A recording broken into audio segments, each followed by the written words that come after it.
And here we are live at CHCD TV, Can's Huggable Car Dealer TV. And today I have a local celebrity, here in Fredericton, Randy McKeen. Used to be a former radio broadcaster right here in our city.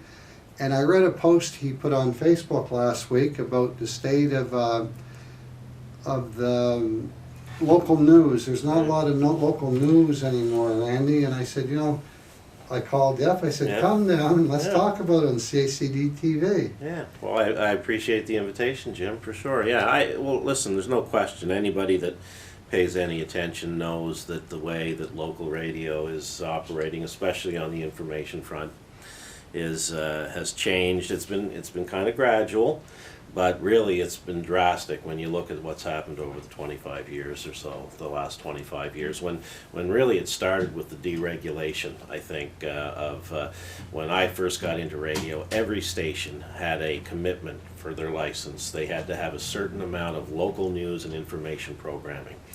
And in the case of C-High, where I was at the time, it was 7.5 hours a week. That requirement was dropped at the insistence of the private broadcasters. They said it was something that they couldn't, that was too onerous, but trust them, they do it anyway. But it's gradually gone down, and I doubt if there's an hour of information programming now on the local news stations per week. And as I would consider myself a pretty large advertiser on the local radio, and my biggest concern, and maybe the question here is, are people listening to local radio anymore? Like, I know we have Sirius Radio, we have a lot of stuff going on, and it's getting more costly to be on radio now, but if I get my bang for my buck anymore, because if there's nothing, I listen to it, and like you just said, there's not much about local stuff anymore. You couldn't get a sports store. Yeah, well, I don't know I guess, they have BBM surveys, which much like polling, I'm not sure. They take a very small sample size. So I don't know whether the overall listeners is up or down. But let me put it this way. I don't think that local radio is giving listeners much reason to listen. Nowadays, they put most of their effort and energy into music. And most of the programming is straight out music. Well, nowadays people can do their own playlists, their iPods, all kinds of devices. Why would you listen to a radio station that has, that may play one of your favorite song, but then something that you just don't like, when you can compile your own playlist?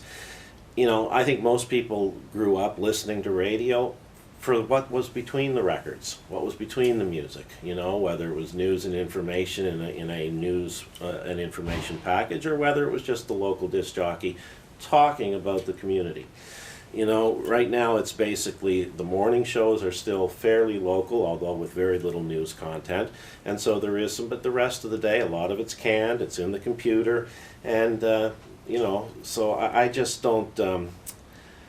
Certainly my age group is tuned out. There's not very many people in my age group that listen to local radio, because again, there's nothing there. We don't, we can't find out how the Black Cats or the Leo Hayes Lions, what they did, or what happened at City Council last night, because nobody's covering that stuff.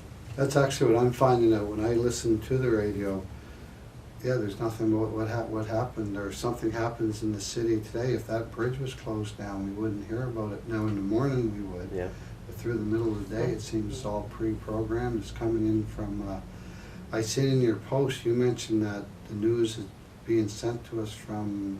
Well, yeah, the last time I listened, which was quite a while ago, on the Bell media stations where I worked, the afternoon news is basically a promo for the CTV evening news with Steve Murphy. It's done out of Halifax, and so you're getting a regional picture of what they're going to have on their TV news. So basically, they're promoting their own TV package. And again, the last time I listened, all of the news was done out of Nova Scotia, which to me again is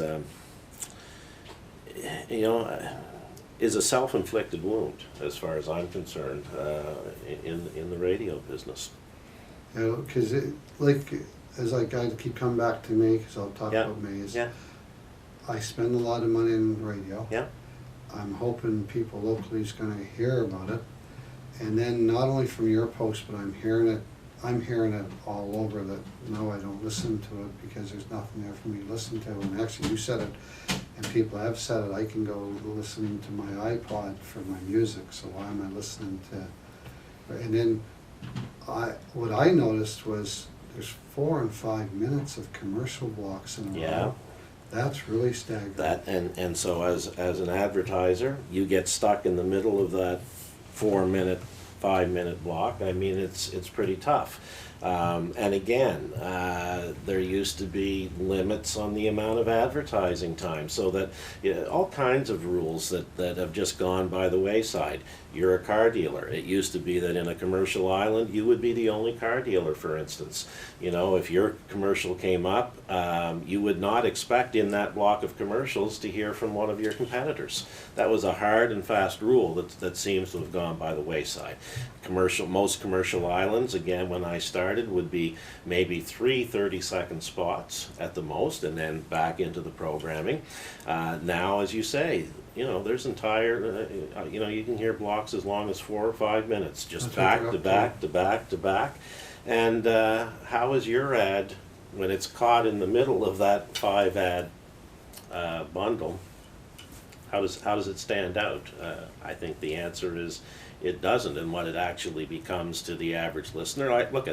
I was never one to flip. I always listened through the commercials because, you know, if it was good creative, for one thing, and the creative, I think, has gone downhill a lot, that would keep your attention. But you knew that it was only going to be, you're only going to hear 2 or 3 spots, and then it was back to the music. Well, people's attention spans these days are a lot shorter than what they used to be, and I know people, if they hear, you know, once they're about 3 minutes into that 4.5-minute block, it's like, oh, I'm going to go somewhere else. Well, that's what I find now too, even me, if when the 3rd commercial hits, I'm off in Never Never Land, and usually I might be changing the dial if I'm even listening to it at all. We should now, we're going to send this out on YouTube, and we're going to put your name, my name on it.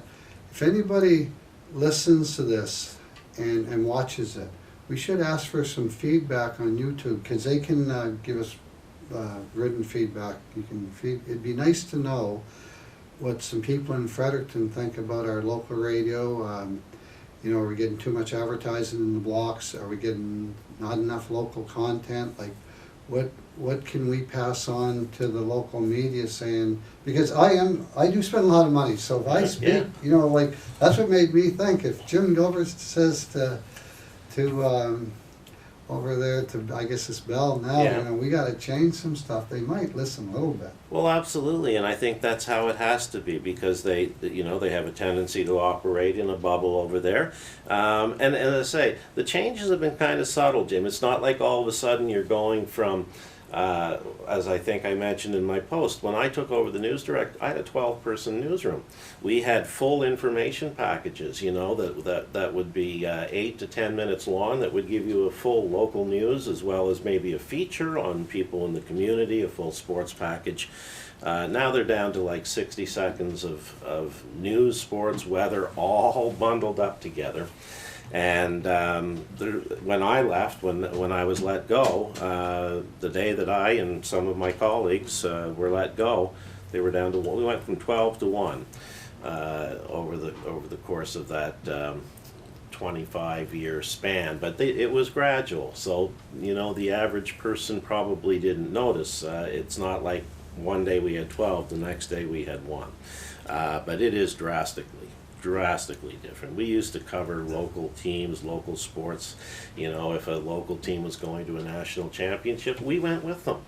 You know, and you know, those were the days where we went with them. We actually did play-by-play if a team was playing for a national championship and things like that. And that's now, like I say, we're lucky if we get the scores. And we're getting the scores now. The Royals game last night, the Royals tied their series 2-2. It was on Facebook. I was getting Facebook had Annan on Facebook. That's right. Well, look at Arthur last year. You know, you talked about finding out whether the bridge was closed. I mean, Arthur was a you know, we had widespread power outages, and you couldn't get any information on the radio. Strangely enough, the only thing I ever heard on the local radio was check out our website. Well, if you're sitting in the dark with no power, you know, if you have a laptop with a bit of battery strength, then yes, you can go to the website. But you know, I want to listen. I want to get the information on the radio. What, you know, where do you need to be? What do you need to do? And that to me drove home more than anything else how radio has basically killed itself. And you know, and it could really be, a radio could really just be, you know, like the trains and buses just on the way. You know, it's not that it's going to be gone, but it just could be on well, the way. they just don't recognize the advantage that, look at the death of radio was predicted for decades, you know, when TV came along, but it continued to thrive because it recognized the one advantage that it had. The advantage that it had was it was local. Number one, it was local, and number two, it was immediate. Well, we've taken away both those things. You know, we've taken away, so why would anybody tune into the radio now? Again, you know, you used to be able to take the radio to the beach, the radio was in your car, and so the portability of it, the immediacy of it, and the fact that, you know, we have all news TV stations, so yes, I can go to CNN or I can go to the all news station to find out what's going on all around the world. But, you know, I can't pick up what happened at City Council last night, or what's going on the bridge, or where at the local accident. Again, that was local radio's advantage. And instead of playing to that advantage, they've decided to go the opposite route because, again, to do that, it requires people. Just to spin music on a computer doesn't require people. So they've gone for the lowering their costs. And again, you know, and still trying to get the revenue, and I think that they're absolutely killing themselves. And I've seen this pattern. I saw that pattern develop over the last 20 to 25 years. You could see it coming. And I'll say a good friend of ours, I don't know if you know Gilbert Maxwell or not. Yes, I do. Moncton. Yeah. What was said here by you, Randy, Gilbert has told me pretty close to the exact same thing. If Gilbert Maxwell was sitting here, it would be a replica. So the great radio guys of yesterday have seen it. Yeah, well, change. Gare and I broke in like around about the same time. Yeah, so we won't talk much more about radio, but if you are interested and want to write in stuff like on our Google, we'd really appreciate it. And Randy, before we go, this is live here. Yeah. I want to give you a plug about Randy McKeen. What are you doing now? Tell us a little, 1 minute about Randy McKeen. Okay, well, look I'm on the right side of the grass and I'm paying taxes, which is all good. Some may know I got into the political game when my radio career ended, ran unsuccessfully, but I'm now working with Stephen Horseman, the Deputy Premier, as one of his special assistants. I actually run his constituency office, doing a lot of, you know, people say it's a lot, it's really not a lot different. I'm trying to help people negotiate, I'm trying to get answers to questions. Really the only difference is I don't turn on the mic once an hour and talk, so that's what I'm doing now. And I will say, I know Stephen Horseman, I'm not really political, I'll vote for every year, it could change, but Steve is a great fellow, and I really believe his heart's into it for sure, and he really is trying. I believe he's really trying to do a great job for us. I agree with you 100%. He's working hard. He does want to do the right thing. We've got some things done, and I'm excited about some things that we've got in the works that hopefully will get the people of Fredericton North and Fredericton in general excited. I think that I'm excited about it. Well, we need some adrenaline going through our system. So we're going to sign off here from CHCD TV. Randy McKeen and Jim Gilbert saying goodbye. We are Canada.